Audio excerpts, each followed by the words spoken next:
की सरकारें तुष्टीकरण लाती हैं, परिवारवाद लाती हैं, भ्रष्टाचार लाती हैं, लेकिन उसके बावजूद आप 38 दलों का गठबंधन साथ लेकर चलते हैं। अभय दुबे, लेकिन प्रधानमंत्री एक लिहाज से ठीक भी कह रहे हैं क्या? आप ही के प्रधानमंत्री मनमोहन सिंह ने कहा कि पूर्ण बहुमत हमारे पास होता तो देश कई ज्यादा गुना तरक्की करता, दहाई के आंकड़ों तक पहुंचा देते आर्थिक वृद्धि दर। भारतीय जनता पार्टी और प्रधानमंत्री नरेंद्र मोदी जी के लिए पूर्ण बहुमत की सरकार मनमानियों की गारंटी है। मैं गुरु प्रकाश जैसे विद्वान प्रवक्ता बिल्कुल पढ़कर नहीं आते। मोदी जी ने क्या कहा? मोदी जी ने कहा, मोदी जी की सीबीआई ने अभी सुप्रीम कोर्ट में कि नीरा राडिया को सीबीआई ने दी क्लीन चिट। उन्होंने कहा कि उनके टेप में कोई भी आपत्तिजनक बात नहीं है, न देश के खिलाफ बात है। सारे इसे मुकदमों में जो झूठ परोसते थे उनमें क्लीन चिट मिली है। अभी तो जुलाई में बड़ा महिमा मंडन किया प्रधानमंत्री जी ने, 2 घंटे तक भाषण देकर गठबंधन की सरकारों का। अटल बिहारी वाजपेयी जी की विरासत गिनाई एनडीए की।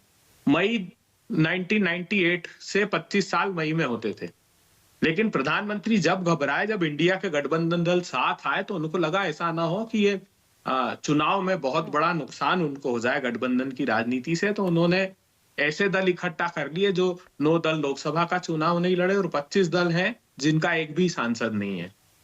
अब खैर आपने बता दिया, वैसे हरियाणा में, महाराष्ट्र में, असम में, पुदुचेरी में, गोवा में, मेघालय में, नागालैंड में, सब जगह ये गठबंधन की सरकार चला रहे हैं। और बेशर्मी की पराकाष्ठा देखिए, ये मेघालय में कर्नाट संगमा को गृह मंत्री जी और प्रधानमंत्री कहते थे हिंदुस्तान की सबसे भ्रष्ट सरकार, सबसे भ्रष्ट नेता। उसके साथ चुनाव के बाद गठबंधन करके सरकार बनाई। बर्नार्ड एन मराक, एक भारतीय जनता पार्टी का उपाध्यक्ष वहां का, वो किस चीज में पकड़ा है? वो उत्तर प्रदेश से उसकी गिरफ्तारी हुई। वो वेश्यालय चलाता था, ड्रग्स का कारोबार करता था, नाबालिग लड़कियां उसके यहां से गिरफ्तार हुई। उस गिरफ्तारी के बाद उसको उम्मीदवार बना दिया मेघालय से। अब जितने लोग, इनका गठबंधन की खासियत और खूबी देखिए, कैसा गठबंधन किया इन्होंने गठबंधन किया हेमंत बिस्वा शर्मा से, मुख्यमंत्री जो बनाए ना, इन्होंने जुलाई 2015 में उसके खिलाफ एक बुकलेट निकाली कि हेमंत बिस्वा शर्मा भीषणतम भ्रष्टाचार के आरोप में डूबा हुआ है, अमेरिका के लुई बर्जर केस में यह आरोपी है, और एक पुस्तक निकाली, अगस्त में शामिल कर दिया, वॉशिंग मशीन में डाला, सारे पाप धो लिए।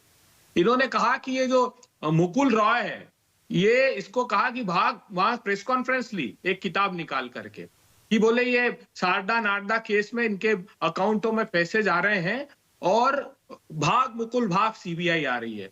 वहां भारतीय जनता पार्टी ने जो अपना नेता प्रतिपक्ष बनाया है शुभेंदु अधिकारी, उसको भी कहा कि इसके खाते में भी पैसे जाते हैं और भीषणतम भ्रष्टाचार किया, उसको लीडर ऑफ अपोजिशन बना दिया। ये ईडी सीबीआई की, अभय दुबे, जब हम ईडी और सीबीआई का टॉपिक रखते हैं, चर्चा करते हैं, तो इस पर बहुत चर्चा होती है। और ये मैंने शुरुआत में बताया कि सारी जगहों पर गठबंधन की सरकारें चलाई है बीजेपी ने, लेकिन मैं ये सवाल पूछ रही हूँ आपसे कि क्या गठबंधन की जो पूर्ण बहुमत की सरकारें ज्यादा डिसाइसिव होती हैं? राजीव गांधी की सरकार रही, इंदिरा गांधी की सरकार रही, मनमोहन सिंह ने कहा कि भाई अगर हम भी पूर्ण बहुमत में होते तो देश ज्यादा तरक्की करता। देखिए, नियत, नेतृत्व और नीति का फर्क है। भारतीय जनता पार्टी के पास प्रचंड बहुमत था, क्या किया इन्होंने? उठाकर देख लीजिए, किसी ने एक, मैं गुरु प्रकाश की इस बात से सहमत हूं कि इनके गठबंधन के जो दल हैं जिनका बिल्कुल अस्तित्व नहीं, वो आवाज भी नहीं उठाते। सबसे पहला निर्णय क्या लिया प्रधानमंत्री जी ने? पहला निर्णय था कि किसानों का बोनस बंद कर दो, जो 150 रुपए धान और गेहूं पर देते थे। सारे प्रांतों को निर्देश दिए, किसी एक गठबंधन दल ने आवाज उठाई? दूसरा निर्णय क्या लिया? एक के बाद एक 3 अध्यादेश लेकर आए जमीन हड़पने, और वो जमीन के अधिकार का कानून सबने मिलकर बनाया था।